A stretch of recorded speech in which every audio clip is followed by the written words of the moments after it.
Assalamualaikum warahmatullahi wabarakatuh.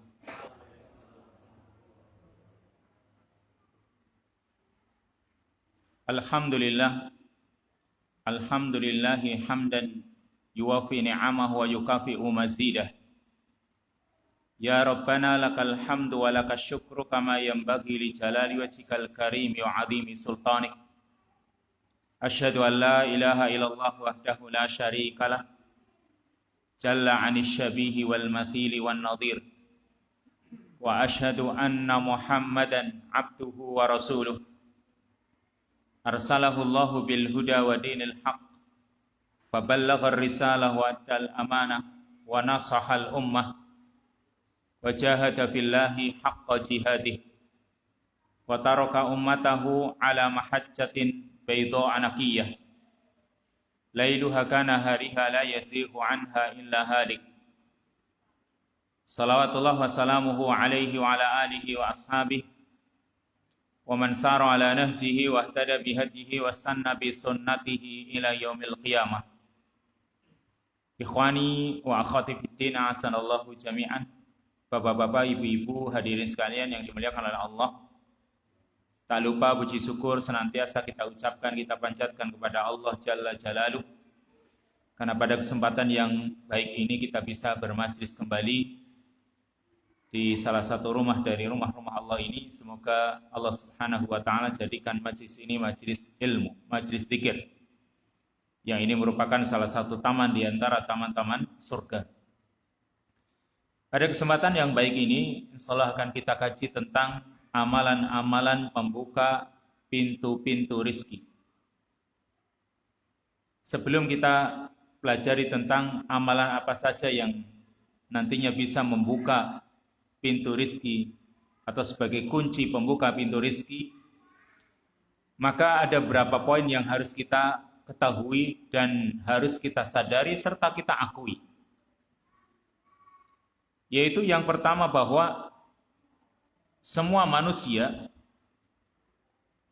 yang tinggal di dunia ini, maka Allah jadikan dunia ini, negeri ini adalah sebagai ujian.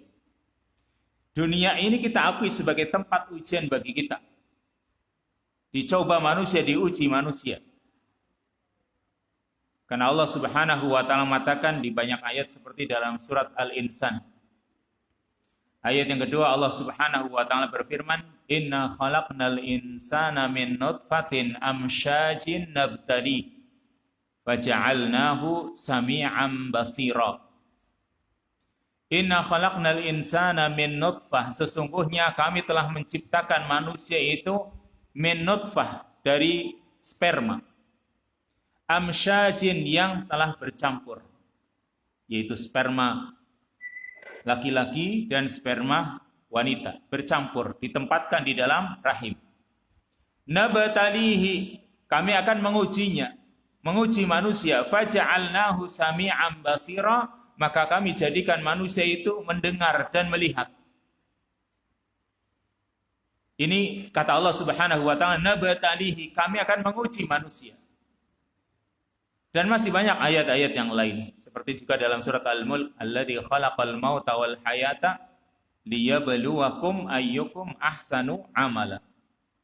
Intinya banyak ayat yang menerangkan bahwasanya kita hidup di dunia ini, kehidupan di dunia ini sebagai ujian.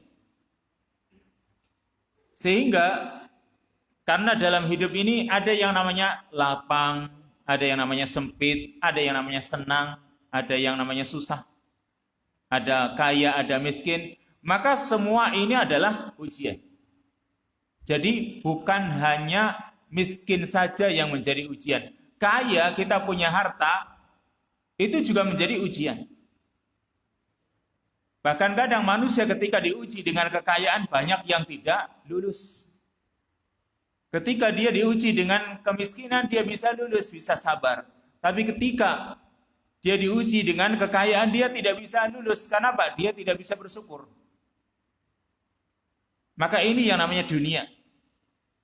Dunia ini adalah tempat ujian bagi manusia. Ini yang harus kita yakini. Lalu yang kedua, poin yang kedua yang harus kita yakini, dan kita mengakui bahwa manusia diciptakan di dunia ini oleh Allah Subhanahu wa taala dengan sifat aslinya, yaitu manusia itu menyukai keinginan-keinginannya. Menyukai keinginan-keinginan yang berupa kenikmatan, kelezatan dalam hidup.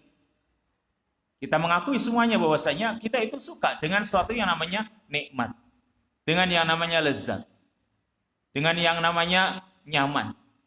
Itu kita mengakui bahwasanya kita menginginkannya. Allah Subhanahu wa taala berfirman dalam surat Ali Imran ayat yang ke-14, "Zuyyina lin-nasi hubbus syahawati minan nisa'i wal banina wal qanatiril muqantarah wal qanatiril muqantarati minadh dhahabi wal fiddah wal khailil musawwamati wal an'ami wal hars dzalika mata'ul hayatid dunya wallahu 'indahu husnul ma'ab." Zuyyina linnas, dijadikan manusia itu memandang baik hubbus syahawat, menyukai keinginan-keinginannya. Minan nisa, berupa kaum wanita. Wal banin, anak-anak. Wal qanatiril muqantarah, dan harta yang banyak, harta benda yang banyak. Wal qanatiril muqantarati minadh dhahabi wal fiddah, berupa emas dan perak. Wal khailil musawwamah, dan juga kuda yang pilihan. Wal khailil musawwamati wal an'ami wal hars, dan juga binatang ternak serta pertanian atau tanaman-tanaman. Kata Allah, dzalika mata'ul hayatid dunya, itu adalah kenikmatan kehidupan dunia ini. Wallahu 'indahu husnul ma'ab, dan di sisi Allah lah sebaik-baik tempat kembali. Berarti yang kedua ini, di samping tadi yang pertama, dunia ini sebagai tempat ujian. Sehingga nanti kalau kita itu menjelaskan tentang kunci-kunci pembuka pintu rezeki, itu juga nanti sebagai ujian. Kalau misalnya orang menginginkan yang namanya kekayaan. Ini poin yang kedua ini, bahwa manusia itu menyukai kenikmatan. Dan kita akui kan gitu. Sehingga ketika di hadapan kita itu kaya dengan miskin, milih yang mana? Kalau dia masih normal, milih yang kaya. Antara hidup yang sempit dan lapang, milih yang lapang. Antara senang dan susah, milih yang senang. Itu manusia. Lalu, poin yang ketiga, kalau kita merenungi ayat yang ke-56 dari surat Ad-Dhariyat. Surat Ad-Dhariyat ayat yang ke-56. Allah Ta'ala berfirman, "Wa ma khalaqtul jinna wal insa illa liya'budun." Tidaklah aku ciptakan jin dan manusia kecuali supaya mereka beribadah kepadaku. Yang berarti tugas kita di dunia ini adalah untuk beribadah, supaya tunduk dengan aturan-aturan Allah Subhanahu wa taala. Ini kita manusia. Ini yang namanya ibadah. Lalu kita hubungkan dengan ayat selanjutnya. Allah mengatakan, "Wa ma khalaqtul jinna wal insa illa liya'budun." Lalu Allah melanjutkan, "Ma uridu minhum mir rizqin wa ma uridu ayyut'imun." Ma uridu minhum mir rizqin, kata Allah, aku tidak menginginkan rizki dari mereka. Wa ma uridu ayyut'imun, dan aku tidak ingin mereka memberikan makan kepadaku. Maka perhatikan di sini hubungan antara ayat wa ma khalaqtul jinna wal insa illa liya'budun. Lalu ayat selanjutnya, ma uridu minhum mir rizqi wa ma uridu ayyut'imun. Ini hubungannya di sini. Ayat yang ke-56 menjelaskan tentang tugas kita di dunia ini adalah untuk beribadah. Lalu dihubungkan dengan rizki, kalimat berikutnya, ma uridu minhum mir rizqin. Kami tidak menginginkan dari mereka rizki, dari manusia ini rizki, atau jin dan manusia rizki. Ini menunjukkan bahwasanya yang namanya orang ketika mencari rizki, yaitu kenikmatan-kenikmatan tadi, itu kadang melalaikan manusia dari tujuan pokoknya beribadah kepada Allah. Ya, manusia itu ketika mencari rizki sering dia itu lalai dari tugas pokoknya, yaitu beribadah kepada Allah Subhanahu wa taala. Dan juga di sini sekaligus bahwasanya yang namanya ibadah itu adalah kunci pembuka pintu rizki. Ini korelasi antara ayat yang ke-56 dari surat Ad-Dariyat dengan ayat yang ke-57. Wa ma khalaqtul jinna wal insa illa liya'budun. Tidaklah aku ciptakan jin dan manusia kecuali supaya mereka beribadah. Lalu dari ibadah ini orang ini akan mendapatkan rizki. Maka ma uridu minhum mir rizkin, aku tidak menginginkan dari mereka rizki karena aku yang berikan rizki. Sehingga ayat selanjutnya, ayat yang ke-58, innallaha huwar razzaqu dzul quwwatil matin. Sesungguhnya Allah adalah Ar-Razzaq yang Maha memberikan rizki. Berarti yang kita ibadahi atau Allah Subhanahu wa taala, Dia yang akan berikan rizki. Ini hubungannya. Ya, kalau dari awal tadi saya ulangi. Allah Subhanahu wa taala di ayat yang ke-56 menjelaskan kepada kita bahwasanya tujuan kita di dunia ini supaya beribadah. Lalu ayat yang ke-57 Allah menerangkan bahwasanya ma uridu minhum mirrizqin, aku tidak menginginkan rizki dari mereka. Allah yang berikan rizki. Kadang orang ketika mencari rizki suka lupa dengan ibadahnya. Justru ibadah itu yang akan mendatangkan rizki. Kenapa? Allah yang berikan rizki. Innallaha huwar razzaq. Allah lah yang berikan rizki. Sehingga kadang seperti ini. Kadang orang itu merasa yang namanya mencari rizki, salah satu atau faktor-faktor yang bisa mengantarkan kepada rizki, itu hanya usaha. Ibadah itu bukan termasuk suatu yang bisa mendatangkan rizki. Padahal nanti akan kita pelajari tentang masalah-masalah atau faktor-faktor kunci-kunci pembuka pintu rizki, semuanya itu ibadah. Karena ibadah itu akan membuka pintu rizki. Kenapa demikian?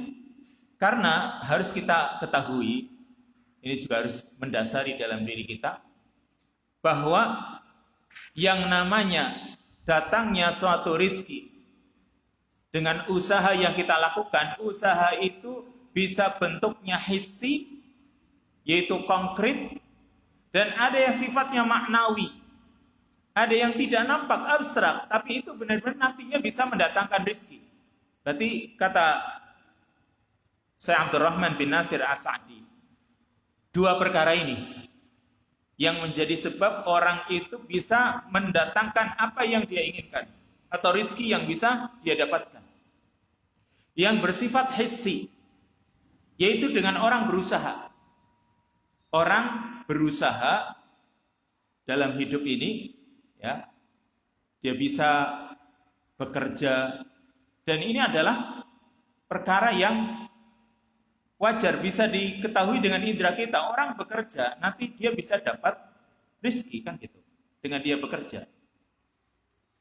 Seorang petani dia pergi ke sawah untuk bisa mendapatkan rezeki, ya, berupa hasil pertanian. Yang ke pasar dia bisa berdagang, nanti dia bisa mendapatkan keuntungan berupa harta, ya. Kemudian yang aktivitas kemanapun mereka itu, ini usaha ini untuk bisa mendatangkan rezeki. Tetapi yang kedua, ada yang bersifat maknawi, ada yang sifatnya tidak nampak, atau suatu yang abstrak, tapi itu nanti benar-benar bisa mendatangkan rezeki kita, yaitu seperti bertawakal dan lain sebagainya. Ini nanti akan menjadi faktor pembuka pintu rezeki kita, dan justru nanti kita fokuskan untuk yang kedua. Kalau yang pertama, usaha, ini sudah maklum, bisa diketahui dengan akal manusia. Orang kafir juga, sekalipun dia kafir, dia juga akan mengakui orang mau, atau manusia pada umumnya, ya, kalau dia mau berusaha, ya dia akan dapatkan. Tetapi yang bersifat maknawi ini yang jarang diketahui oleh manusia. atau bahkan oleh kaum muslimin sendiri kadang juga tidak menyadari bahwasanya faktor-faktor seperti ibadah, bertawakal, kemudian juga ibadah-ibadah yang lain ini dianggap bukan perkara yang mendatangkan rezeki. Kemudian poin berikutnya, ini juga sangat penting, bahwasanya rezeki manusia itu sudah tercatat. Rezeki manusia itu sudah tercatat di sisi Allah Subhanahu wa taala di Lauh Mahfuz sebelum Allah menciptakan manusia. Dan juga tercatat di dalam kitab catatannya malaikat. Ketika malaikat itu ditugasi untuk mencatat ketika manusia dalam umur kandungan 4 bulan. Ketika umur 4 bulan dalam kandungan ibunya, manusia itu sudah dicatat rezekinya oleh malaikat. Yang sebelumnya sudah ada catatan di Lauh Mahfuz di sisi Allah Subhanahu wa taala. Dicatat lagi oleh malaikat. Malaikat ditugasi oleh Allah Subhanahu wa taala untuk mencatat bikat fi rizqihi wa amalihi wa ajalihi wa syaqiyun aw sa'id. Disuruh untuk mencatat rizkinya, amalnya, ya. Kemudian kematiannya atau ajalnya. Lalu apakah dia celaka atau bahagia, itu juga dicatat oleh malaikat. Maka kalau kita itu menyadari bahwasanya rezeki kita itu sudah dicatat oleh Allah Subhanahu wa taala, yang berarti kita mengimani adanya takdir, itu akan tenang. Jadi rezeki kita itu nggak akan mungkin tertukar dengan yang lain. Kalau misalnya kita itu sudah punya planning, keuntungan kita akan dapatkan sekian. Ternyata tidak kita dapatkan, kalau kita itu mengimani adanya takdir, bahwasanya takdir manusia untuk mendapatkan rezeki sudah ada garisnya, sudah ada catatannya, kalau ternyata lepas dari diri kita, kita itu rasanya tidak terlalu menyesal. Karena memang itu rezeki sudah dicatat oleh Allah dan tidak akan mungkin rezeki kita itu diambil sama yang lain. Itu rezeki itu ya, itulah yang kita dapatkan.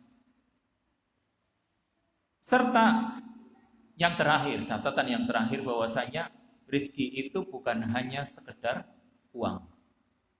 Ini penting menjadi catatan kita. Rezeki itu bukan hanya sekedar uang saja atau harta. Tapi rezeki yang kita butuhkan yaitu apa saja yang kita butuhkan, itu namanya rezeki. Apa saja yang kita butuhkan dalam hidup ini adalah rezeki. Kita itu punya teman yang baik, itu rezeki. Kita punya tetangga yang baik, itu rezeki. Kita bisa duduk di majelis seperti ini, itu rezeki. Karena tidak semua orang itu mendapatkan ilmu yang kita dapatkan, itu rezeki. Pokoknya semua yang dibutuhkan oleh manusia itu adalah rezeki. Maka kita akan mencoba untuk mengetahui tentang faktor-faktor pembuka pintu rezeki. Yang salah sebenarnya ini sangat banyak. Cuma kita ringkas hanya beberapa saja karena waktunya tidak mungkin. Karena ini sangat banyak, ada 30 lebih faktor atau kunci pembuka pintu rezeki. Kita mulai dari yang pertama, yaitu tauhidul ham Allah Ta'ala, yaitu menyatukan tekad dalam hidup ini hanya untuk Allah dan mengejar akhirat. Ya, satukan tekad dalam hidup ini hanya untuk Allah dan untuk mengejar akhirat. Ini yang pertama. Nabi SAW bersabda dalam hadis yang diriwayatkan oleh Imam Tirmidzi dan juga Ibnu Majah serta disahihkan oleh Al-Albani di dalam kitabnya Silsilatul Ahadits Shahihah. Nabi SAW bersabda, "Man kanatil akhiratu hammahu, ja'alallahu ghinahu fi qalbihi wa jama'a lahu syamlahu wa atathu dunya wa hiya raghimah. Wa man kanatid dunya hammahu, ja'alallahu faqrahu baina 'ainai wa farraqa 'alaihi syamlahu wa lam ya'tihi minad dunya illa ma qaddara lahu." Yang artinya mangkanatil akhiratu hammahu, barang siapa yang akhirat menjadi hammahu, tujuannya, cita-citanya. Jika orang dalam hidupnya akhirat itu menjadi tujuan hidupnya, cita-citanya, ja'alallahu ghinahu fi qalbihi, kata Nabi, Allah akan jadikan kekayaan di dalam hatinya. Wa jama'alahu syamlahu, dan Allah akan kumpulkan untuknya keinginan-keinginannya yang bercerai-berai. Wa atathu dunya wa hiya raghimah, dan dunia akan datang kepadanya dalam keadaan hina. Ini orang yang menjadikan akhiratnya itu sebagai tujuan hidupnya. Tetapi sebaliknya, wa man kanatid dunya hammahu, barang siapa yang dunia menjadi tujuan hidupnya, ja'alallahu faqrahu baina ainai, Allah akan jadikan kefakiran itu berada di depan matanya. Fakir terus. Wa farraqa alaihi syamlahu, dan Allah akan cerai-beraikan keinginan-keinginannya tadi yang bercerai-berai, Allah cerai-beraikan sekalian. Walam ya'tihi minad dunya illa ma qaddara lahu, dan tidak akan datang kepadanya dunia kecuali yang telah Allah takdirkan. Jadi di sini orang harus menjadikan hidup tujuannya adalah mencari akhirat, atau hanya untuk Allah Subhanahu wa taala. Prakteknya gimana kan gitu ya. Nah, ini penting. Prakteknya gimana orang agar menjadikan akhirat itu adalah tujuan hidupnya. Allah akan berikan kekayaan dalam hatinya. Dan nanti dunia akan datang kepadanya dalam keadaan terhina. Ini prakteknya. Bukan berarti niat akhirat kita untuk mencari dunia. Atau niat amalan akhirat kita untuk mencari dunia, ini justru malah li ajri dunia kalau seperti ini. Misal, ada orang kadang bersedekah, kadang dia bersedekah terus-menerus semangat gitu dalam bersedekah. Tetapi dari sedekahnya dia ingin agar rizkinya dilapangkan, rizki dunianya. Kadang ada kalimat Jumat berkah misalnya. Pokoknya kalau sedekah itu hari Jumat. Dengan keinginan kalau dia bisa sedekah, itu dia bisa mendapatkan kelapangan rizki di dunia ini. Pokoknya biar jadi orang kaya misalnya. Maka berarti ini ada sedikit keliruan, karena apa? Ini sedekah yang dia keluarkan.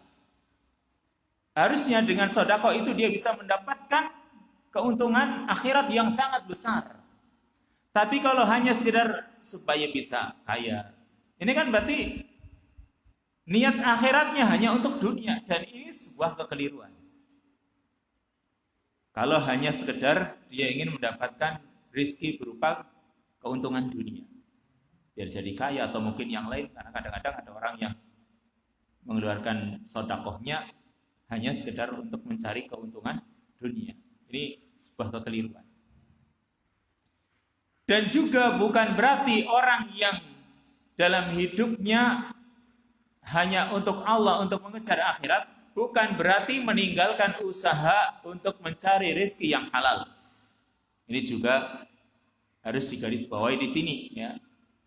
Bukan kita itu setelah kita ingin satukan tekad kita dalam hidup ini untuk akhirat, bukan berarti kita itu meninggalkan usaha atau mencari rezeki yang halal di dunia ini. Tetapi yang namanya menjadikan hidup ini adalah untuk akhirat, yaitu agar seorang muslim menjadikan akhiratnya itu tujuan terbesarnya, menjadi cita-cita tertingginya dalam hidup.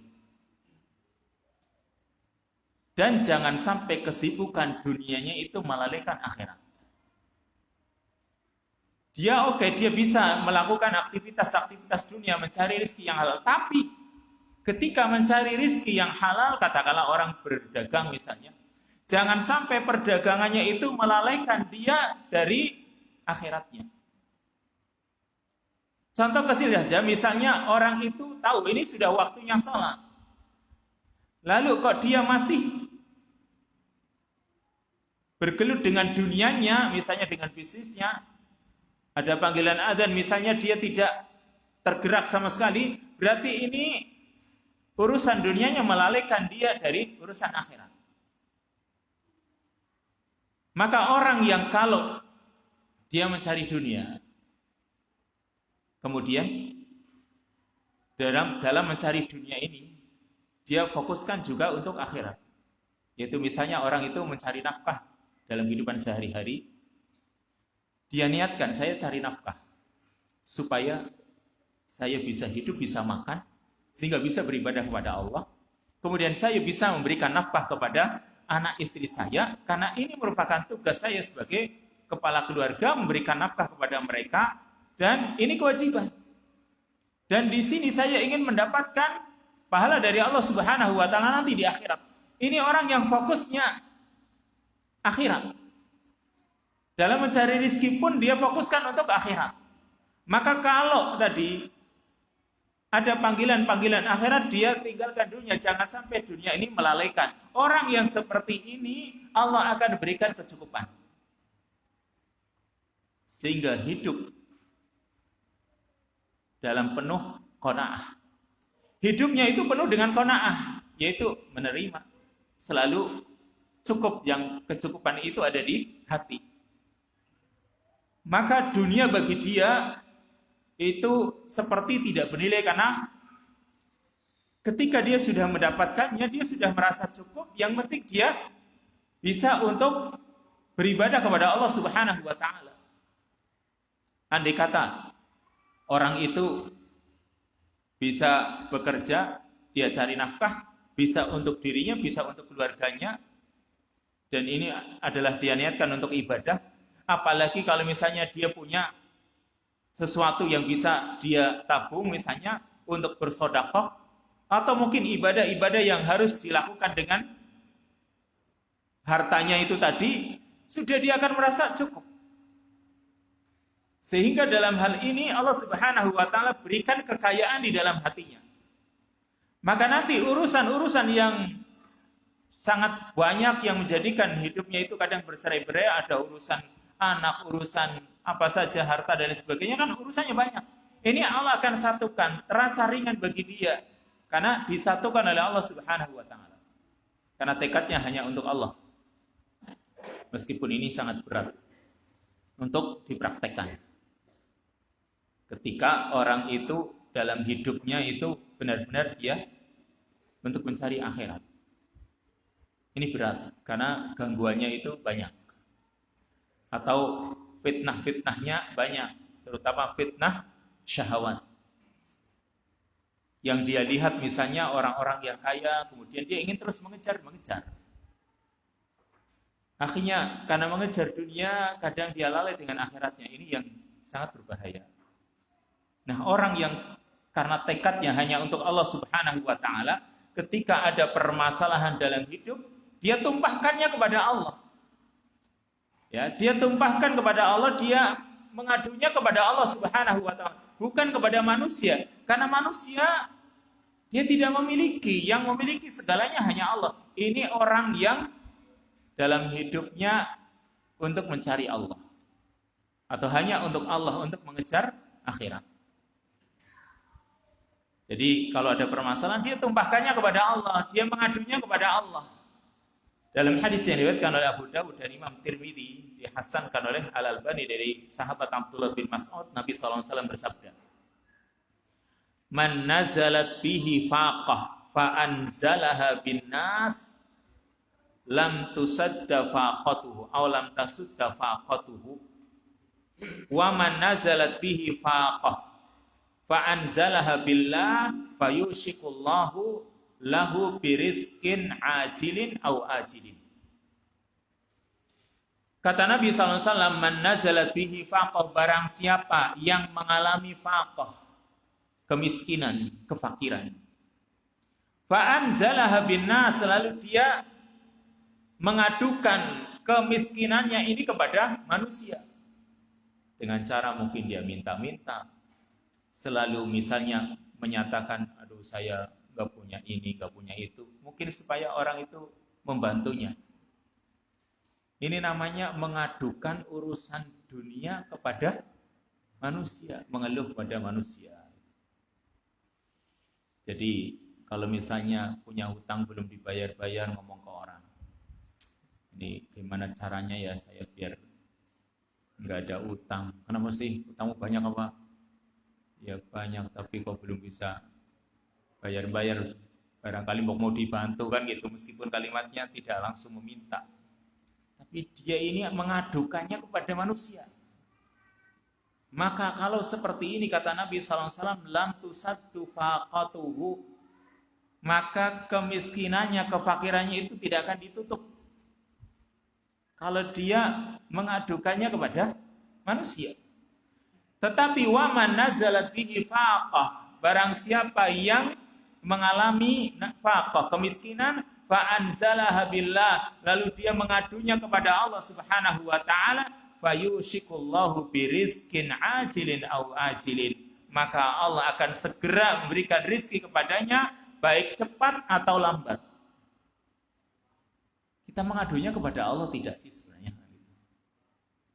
Mengadu kepada Allah Subhanahu wa taala, insya Allah yang akan memberikan solusi, jalan keluarnya.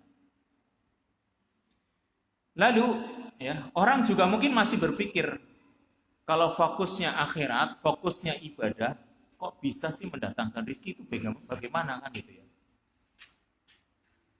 Orang fokusnya ibadah, fokusnya akhirat, kok bisa mendatangkan rezeki? Tadi sebenarnya sudah disinggung di awal, bahwasanya yang mendatangkan rezeki itu bukan cuma faktor yang bersifat hissi, bukan cuma yang bersifat konkret, yaitu dengan usaha. Memang iya, usaha itu salah satu faktor yang bisa mendatangkan rezeki. Tetapi ini yang hanya kadang terbesit dalam benak manusia pada umumnya. Sampai kadang manusia itu punya semboyan, ya kalau mau sukses, usaha, kan gitu. Tapi seorang muslim tidak hanya mengandalkan pada akalnya saja. Seorang muslim itu tidak hanya mengandalkan urusan rezekinya itu dengan akalnya saja. Karena kalau hanya sekedar dicerna oleh akal saja, ini orang-orang jahiliyah juga sama, mereka seperti itu. Yaitu urusan rezeki itu mereka itu dengan akal begini mereka. Mengapa orang-orang jahiliyah itu punya dosa atau punya kebiasaan dahulu itu membunuh anaknya? Ya kan, dalam masa jahiliyah itu mereka ada yang membunuh anaknya. Sampai Allah Subhanahu wa taala turunkan ayat, ada banyak ayat yang menerangkan tentang jangan membunuh anak. Seperti Allah mengatakan dalam surat Al-Isra, "Wala taqtulu auladakum khasyata imlaq, nahnu narzuquhum wa iyyakum." Janganlah kalian membunuh anak-anak kalian karena khawatir miskin, karena takut dengan kemiskinan. Nahnu narzuquhum wa iyyakum. Kamilah yang memberikan rizki kepada mereka dan juga kepada kalian. Karena kalau dicerna dengan akal, ya, orang itu kalau sekarang dia suami istri, mungkin istrinya nggak bekerja, yang bekerja suami. Penghasilannya katakanlah kita hitung saja, misalnya dia punya penghasilan 100.000, ini misal. Ketika punya istri berarti kan dia cuma memberi makan kepada istri. Kalau nanti dia punya anak 1, 2, 3, 4 dan sebagainya, ini 100.000 kan dibagi untuk mereka semua. Gak cukup ini kalau hitungan matematik, ini manusia itu dengan akal menghitungnya dengan hitungan matematik. Maka gak cukup dibagi menjadi semakin kecil bagian-bagian untuk mereka, kan gitu. Maka ini model jahiliyah seperti ini. Mereka membunuh anak, karena apa? Khawatir nanti mereka memakan rizki yang mereka dapatkan. Mengurangi, atau kalau mereka sudah dapatkan rizki, khawatir terkurangi. Atau kalau mereka belum dapatkan rizki, yang khawatir mereka cuma akan menjadi beban. Akhirnya mereka banyak yang membunuh anak-anaknya. Ini model jahiliyah ini. Karena hitungannya matematik. Tapi seorang muslim, dia punya Allah Subhanahu wa ta'ala. Ada faktor-faktor yang bersifat maknawi tadi, yang tidak nampak, tapi insya Allah itu akan menjadi dorongan terkuat untuk bisa mendatangkan rezeki seperti bertawakal. Wa may yatawakkal 'ala Allah fa huwa hasbuh. Barang siapa bertawakal kepada Allah, dialah yang akan memberikan kecukupan. Atau nanti kekuatan doa. Dengan meminta kepada Allah Subhanahu wa taala, Allah berikan rezeki. Maka di sini orang kalau dalam hidupnya dia fokuskan untuk akhirat. Tadi ya, bukan berarti fokus akhirat itu melupakan mencari rezeki yang halal. Dia mencari, cuma jangan sampai ketika mencari rezeki itu dia lupa dengan akhiratnya. Justru mencari rezekinya itu dia fokuskan dalam rangka mencari akhirat, sehingga niat-niatnya dia selalu luruskan. Insya Allah Subhanahu wa taala minimal berikan dalam hati itu kelapangan, yaitu sifat qanaah. Sifat qanaah ini yang jarang orang itu memilikinya. Merasa cukup itu jarang. Karena itu urusan hati yang membolak-balikan Allah Subhanahu wa taala. Kok orang sudah merasa cukup? Meskipun misalnya dari pendapatannya kecil. Kemudian juga dari segi harta yang dia miliki, rumah yang dia tempati, atau mungkin kendaraan yang dia kendarai, dan lain sebagainya. Dia merasa itu sudah mencukupi dia. Dan kekayaan yang seperti ini jarang orang memilikinya. Karena masih kurang dan kurang. Itu manusia. Sehingga fokus dengan akhirat, insya Allah orang itu akan terbuka pertolongan-pertolongan dari Allah Subhanahu wa taala. Sebagaimana kisah dua orang bersaudara. Yang satu fokus mencari ilmu, yang satu fokus mencari rizki atau mencari harta. Ini dua orang saudara. Yang satu bekerja dan dia selalu memberikan nafkah kepada saudaranya. Sehingga yang bekerja ini mengeluh mengadu kepada Rasul sallallahu alaihi wasallam. Karena dia yang bekerja, sementara saudaranya yang menuntut ilmu. Karena saudaranya ini selalu bermajlis dengan Rasul. Lalu Rasulullah SAW ketika sahabat ini mengadu, Nabi SAW mengucapkan kalimat yang ringan, yang singkat. La'allaka turzaku bihi. Barangkali kamu diberi rizki karena dia. Barangkali kamu diberi rizki karena dia. Yang seperti ini kan gimana kalau pakai akal ini? Gimana dia cuma sekedar datang ke majelisnya Rasul, belajar ilmu, menimba ilmu, kemudian dia yang mencari rizki, dia yang bekerja gitu. Ini kan nggak masuk akal ini. Gitu. Makanya dia mengadu kepada Rasul SAW. Tapi Rasul meluruskan, barangkali kamu itu mendapatkan rizki karena dia. Berarti dalam kehidupan sehari-hari kita, yang punya anak misalnya, barangkali itu kita diberi rizki karena keluarga kita, anak istri kita, kan gitu. Meskipun mereka itu tidak bekerja, bahkan cuma sekedar setiap harinya itu cuma meminta. Ini berarti kalau kita menyadari urusan akhirat, insya Allah kita akan lapang hati kita. Ini yang pertama. Yaitu satukan tekad dalam hidup ini untuk mengejar akhirat atau untuk Allah Subhanahu wa taala. Lalu yang kedua, yaitu mensyukuri nikmat.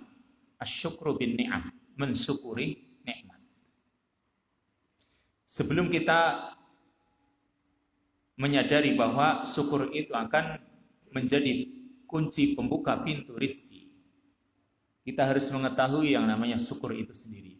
Karena kadang orang merasa saya sudah bersyukur, tapi ternyata kok rizki katanya Allah akan tambah, tapi ternyata kok nggak ditambah-tambah ya misalnya. Maka kita pertama harus mengetahui yang namanya syukur itu apa kan gitu. Hakikat syukur itu apa sih? Banyak para ulama memberikan definisi tentang masalah syukur.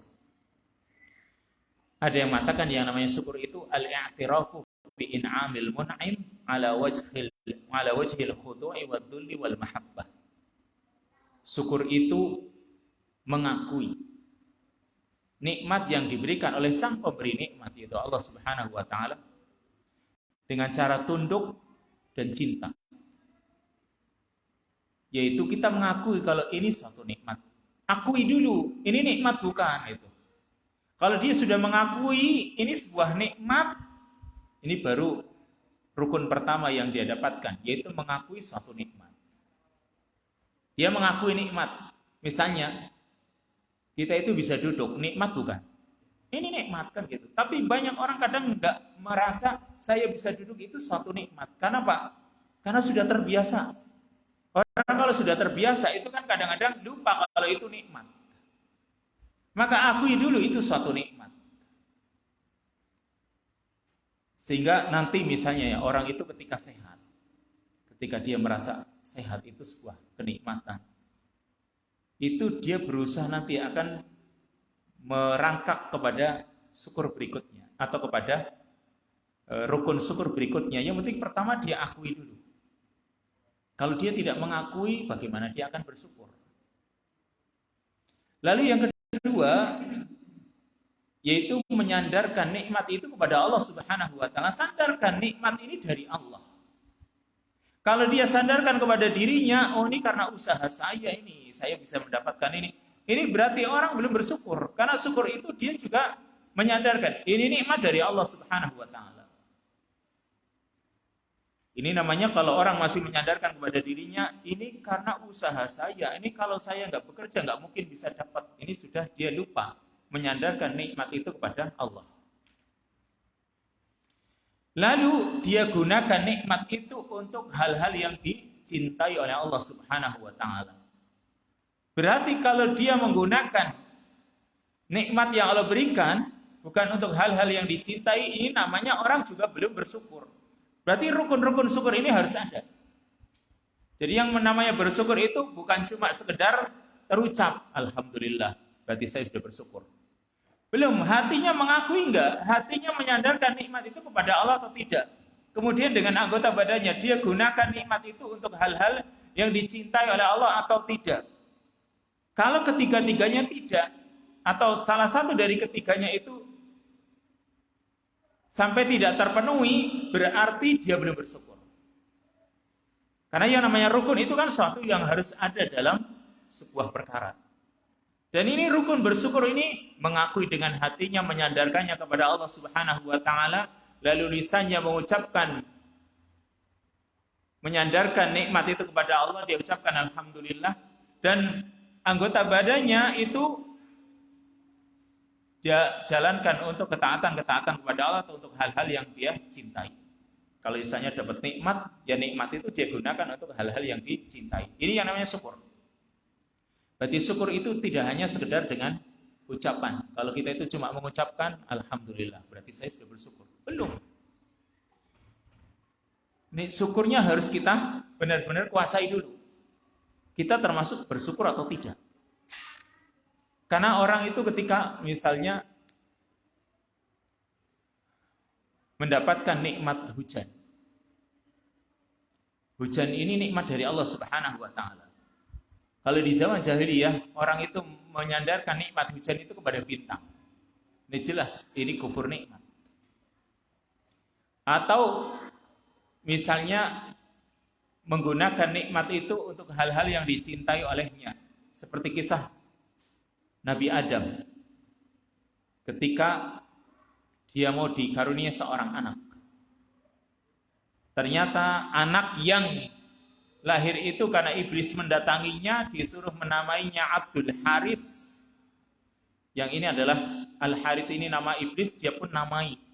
Anak itu berarti seperti hambanya iblis. Sehingga anak pun lahir ya dalam keadaan sempurna, tetapi dia lupa menyandarkan nama ini kepada selain Allah Subhanahu wa taala. Ini berarti tidak menggunakan nikmat untuk hal-hal yang dicintai oleh Allah. Dan masih banyak yang lain. Jadi, kalau orang bersyukur, benar-benar bersyukur, Allah sendiri mengatakan. Dalam surat Ibrahim ayat yang ke-7. Wa itta'adzana rabbukum la in syakartum la azidannakum wa la in kafartum inna adabi lasyadid.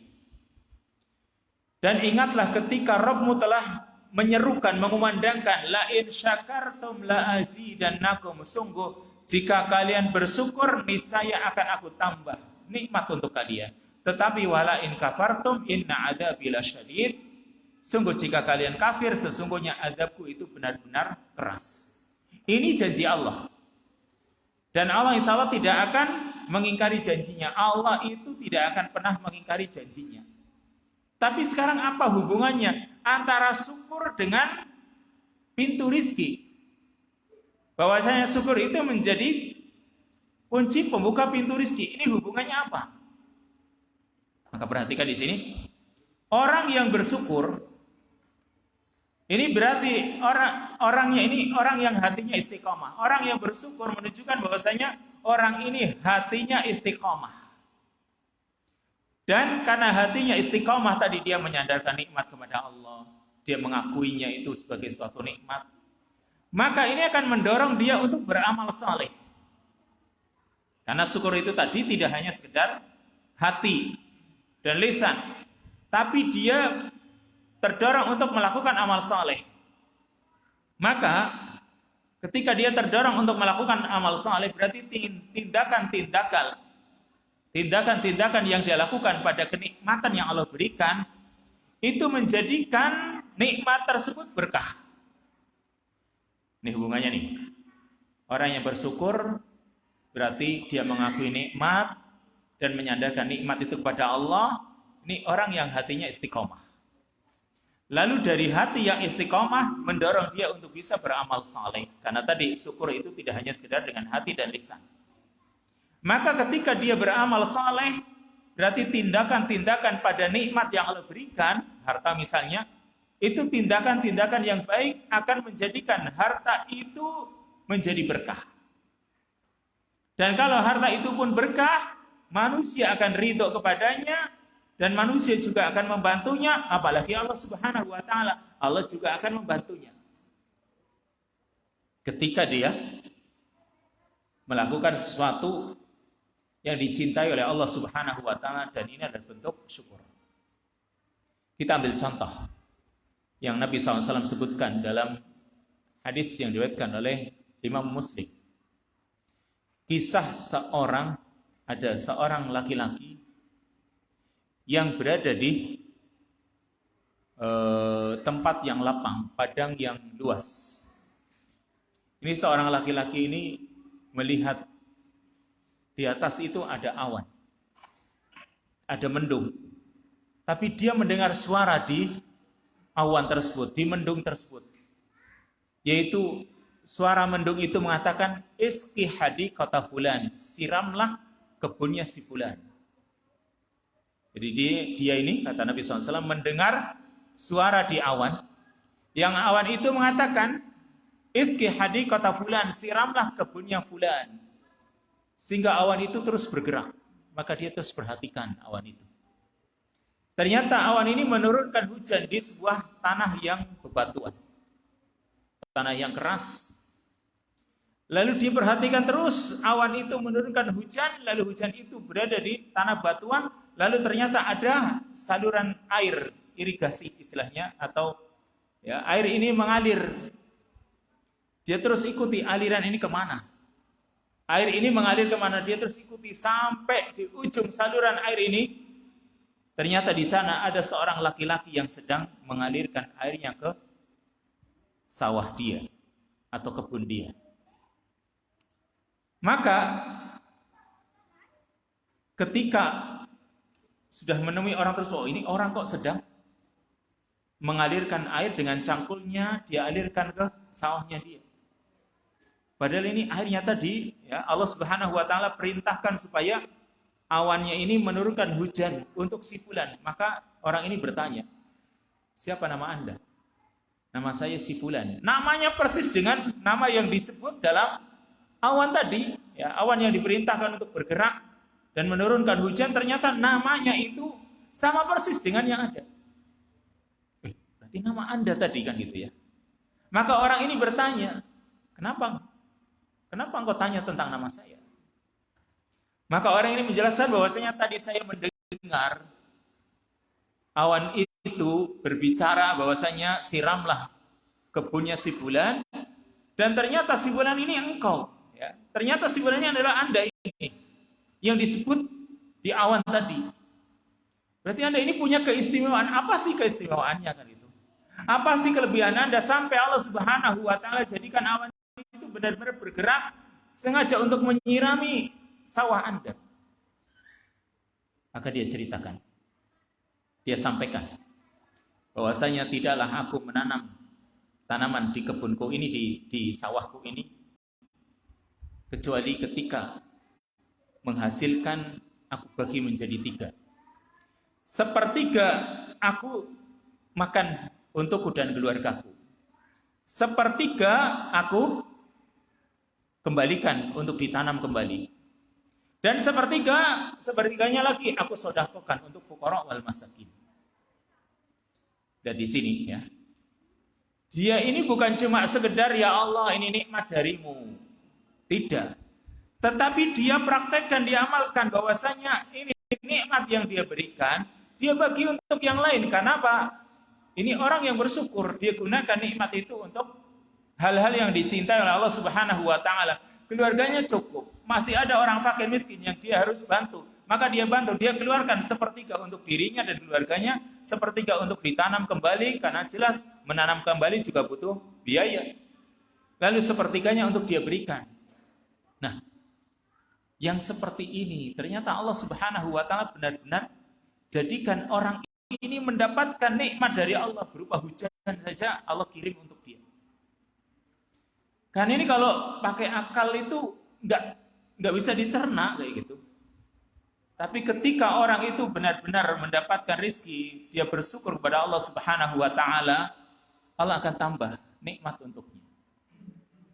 Meskipun dalam hidup mendapatkan musibah ya biasa, bukan berarti dia nggak pernah gagal panen misalnya, ya mungkin biasa, tetapi dia juga tidak akan pernah lupa. Tidak akan pernah lupa apa yang menjadi tugas dia dan apa yang sebagai bentuk syukur dia. Dia berikan untuk anak istrinya, untuk makan dirinya, dia juga akan tanam kembali. Dia juga nggak lupa dengan orang-orang fakir dan miskin yang membutuhkannya. Ini bentuk syukur kan gitu. Ternyata dengan orang bersyukur Allah Subhanahu wa taala sampai benar-benar menfokuskan ini, hujan saja diturunkan untuknya. Karena orang yang pandai bersyukur kepada Allah Subhanahu wa taala. Tapi kalau sebaliknya, Allah mengatakan wala in kafartum inna adabi lasyadid. Sungguh jika kalian kufur, sesungguhnya adabku itu benar-benar keras. Maka kita harus menghindari diri kita dari sifat kekufuran atau kufur nikmat. Lanjut, yang ketiga, yaitu adanya anak dan keturunan. Ketika orang itu memiliki anak, memiliki keturunan, maka itu adalah salah satu faktor pembuka pintu rizki. Memiliki anak dan senang kalau banyak anak, itu adalah bukti keimanan. Orang itu kalau senang punya anak yang banyak, dan dia yakin akan rizki dari Allah Subhanahu wa ta'ala, ini bukti keimanan. Karena dia menyadari bahwasanya Allah kan akan berikan rizki kepada siapapun. Wa ma min dabbatin illa 'ala Allahi rizquha. Tidak ada satu binatang melata pun yang ada di dunia ini kecuali Allah yang akan berikan rizki. Jangankan anak, binatang yang melata dimanapun Allah berikan rizki. Yang ada di dasar laut ada rizkinya.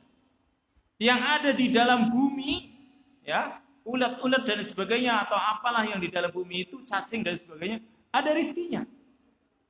Padahal dia berada di tempat yang jauh, yang gelap dan sebagainya, ada rizkinya. Apalagi manusia. Maka orang ketika menyadari masing-masing manusia itu sudah Allah tetapkan rizkinya, ketika punya anak, berarti dia akan menyadari anak itu masing-masing sudah ada rizkinya. Kalau punya anak banyak berarti rizkinya juga banyak kan gitu. Dan juga di samping rizki banyak, itu juga akan menjadikan Nabi itu senang. Kalau kita itu punya anak banyak, Itu berarti menyenangkan Nabi SAW. Karena Nabi SAW mengatakan tazawwajul wadud al walud atau al walud al wadud.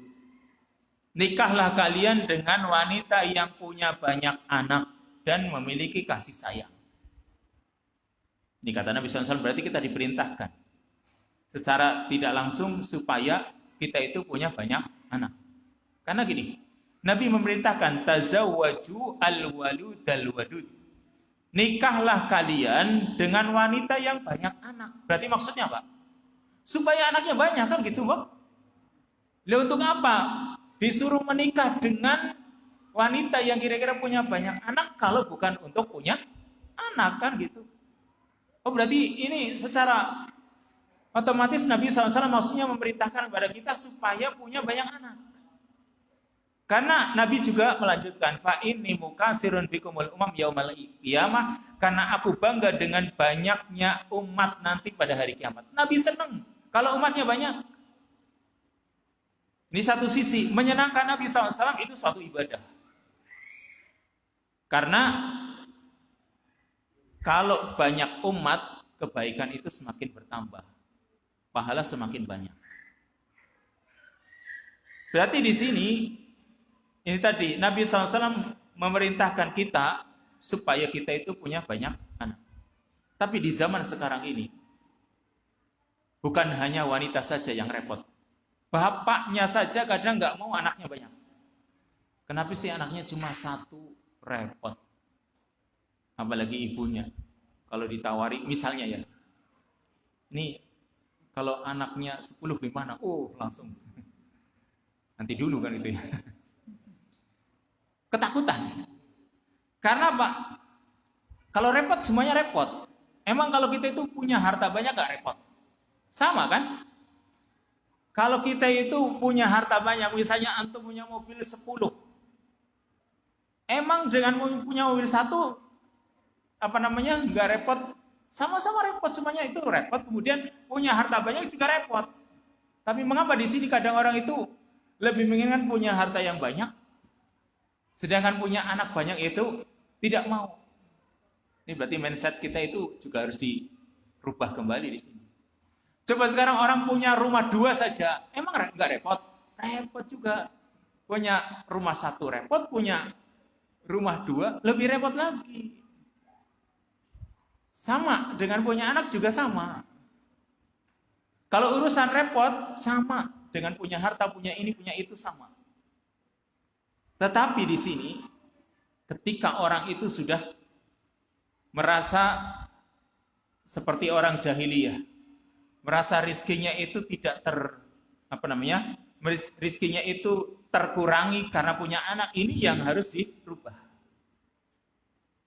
Sehingga program KB sukses besar di Indonesia. Karena yang menyampaikan program KB itu juga para kiai, para ustadz. Saya punya teman atau kakak kelas itu, rata-rata dulu waktu itu petugas KB itu lulusan dari UIN atau IAIN. Kenapa coba? Kenapa petugas KB itu bukan dari kesehatan gitu? Dulu para penyuluh KB itu kebanyakan sempat tahun berapa itu besar-besaran mencari dari para tokoh agama. Karena mereka yang diakui kan gitu. Di masyarakat itu yang digugu atau yang dipercaya itu ya orang-orang yang punya agama, sehingga kalau mereka ya dimanfaatkan untuk mau berbicara tentang masalah KB, udah mereka mau tunduk. Akhirnya yang terjadi yaitu sukses besar di kita. Ini program pemerintah. Tapi sekarang program agama ini yang saya terangkan. Nabi SAW memerintahkan kita supaya punya banyak anak. Ini satu, menyenangkan beliau SAW, menjadi ladang kebaikan untuk umat ini. Kemudian tadi semua orang itu akan mendatangkan rizki masing-masing. Tadi jangankan manusia, hewan itu ada rizkinya di sisi Allah Subhanahu wa Ta'ala. Jangan seperti orang-orang jahiliyah, mereka membunuh anaknya karena takut miskin. Dan seperti itu pula yang namanya orang menikah. ketika dia punya istri, insya Allah rizkinya itu bertambah, kan gitu.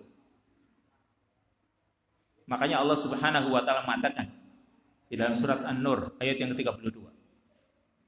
Wa ankihul ayama minkum was-salihina min ibadikum wa imaikum iyakunu fuqara yughnihimullahu min fadli.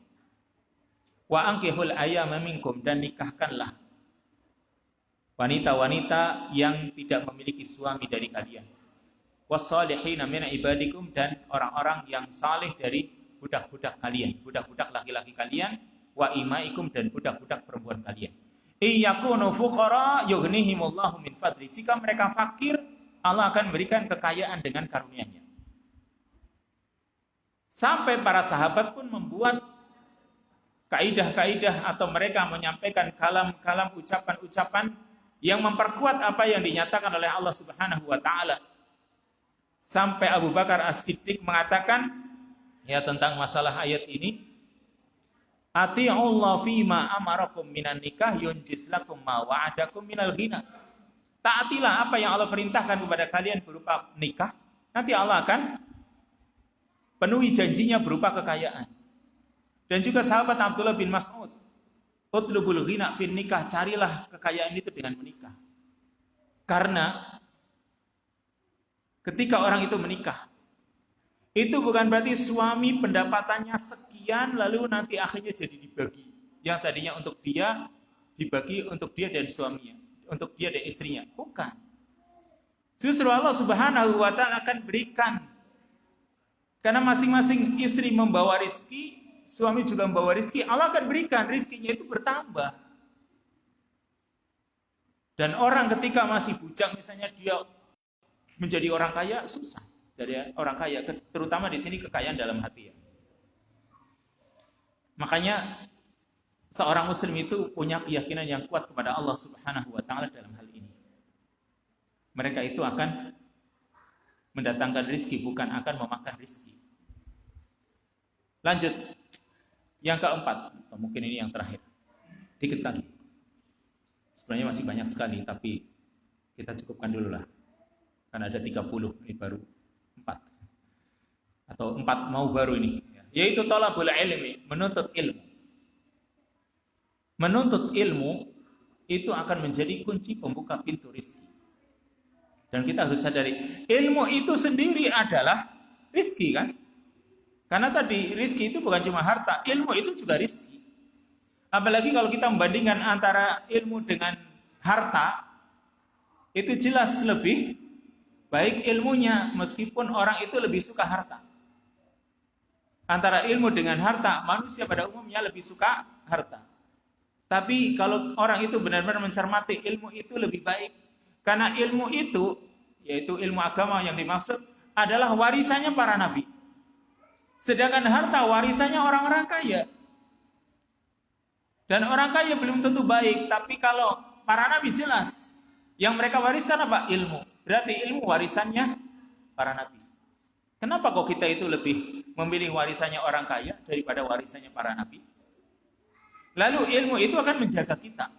Sedangkan harta, kita yang akan menjaganya.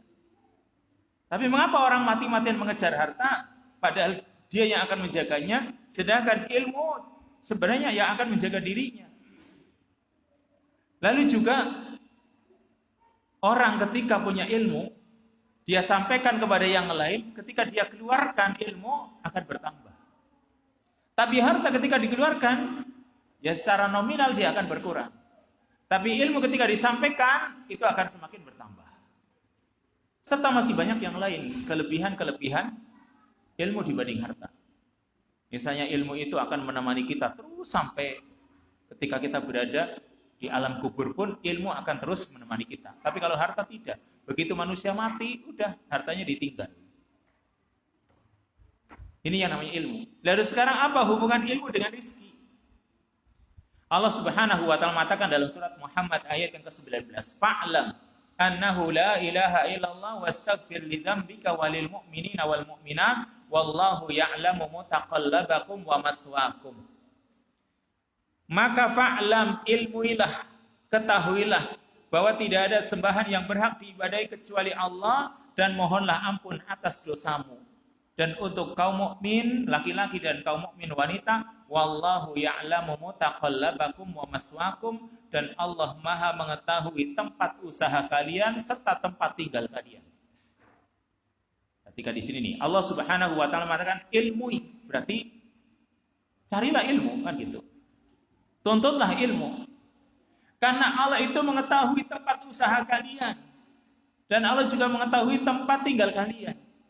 Maksudnya di sini ketika orang itu punya ilmu, dia akan mengetahui bahwasanya Allah itu Razzaq. Allah lah yang berikan rezeki. Dia juga akan mengetahui karena dia punya ilmu, dia akan mengetahui bahwasanya faktor-faktor yang mengantarkan kepada rezeki itu banyak, bukan cuma usaha. Karena dia punya ilmu nih. Sehingga dia tahu seperti tadi bertawakal dan lain sebagainya, berdoa itu termasuk faktor yang akan mengantarkan kepada rizki. Karena dia punya ilmu. Kemudian juga dengan ilmunya, amalan-amalan yang dia lakukan juga menjadi amalan yang saleh dan amalan itu menjadi berkah.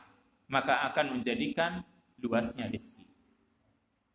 Tadi contohnya kisah dua orang tadi yang satu bekerja, yang satu mencari ilmu. Ternyata barangkali kata Nabi SAW, barangkali kamu diberi rizki karena saudaramu ini yang mencari ilmu, dia yang mencari ilmu, ilmu ini yang akan menjadikan kamu mendapatkan rizki. Makanya supaya ilmu itu berkah, ya, supaya ilmu kita itu berkah, maka jaga ilmu kita. Jangan hanya untuk mendukung ahlu dunia. Yaitu kadang orang itu menjual ilmunya untuk mendapatkan dunia. Harusnya orang itu dia jaga ilmunya, dengan ilmunya itu dia jaga amalannya.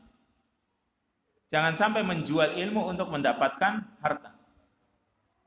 Karena insya Allah orang yang berilmu itu Allah Subhanahu wa ta'ala akan tinggikan derajatnya. Allah mengatakan dalam surat Al-Mujadilah ayat yang ke-11. Yarfa'illahu alladhina amanu minkum walladhina utul ilma darajat. Allah akan mengangkat orang-orang yang beriman dari kalian dan orang yang diberi ilmu darajat, beberapa derajat. Berarti orang yang berilmu Allah akan angkat beberapa derajat. Yang berarti ini salah satu rizki. Ketika dia diangkat derajatnya baik di dunia maupun di akhirat. Berarti di dunia dia akan memiliki derajat tinggi. Yang berarti ini sebuah rizki. Kenapa? Allah angkat derajatnya di dunia. Kan ini sebagai suatu rizki. Dengan dia punya kedudukan di mata manusia. Kemudian juga mungkin dia ya, dengan ilmunya tersebut dia bisa mengetahui tadi usaha-usaha yang dalam rangka untuk mendatangkan rizki dari Allah Subhanahu wa ta'ala dengan cara ibadah-ibadah yang itu bisa mendatangkan rizkinya. Maka ini ya, ternyata ada hubungan antara orang itu menuntut ilmu atau ilmu yang dia miliki dengan rizki yang akan datang kepadanya. Dan ini sebenarnya masih banyak yang lain. Tapi karena waktunya sudah sore, maka kita cukupkan sampai di sini. Wallahu ta'ala a'lam bissawab. Atau kalau ada yang mau ditanyakan sebelum saya tutup, masih banyak sebenarnya, tapi waktunya tidak mencukupi. Kalau nggak ada, wassalamualaikum warahmatullahi wabarakatuh wa ala alihi wa sahbihi ajma'in. Subhanakallahumma wa bihamdika asyhadu an la ilaha illa anta astaghfiruka wa atubu ilaik. Wassalamualaikum warahmatullahi wabarakatuh.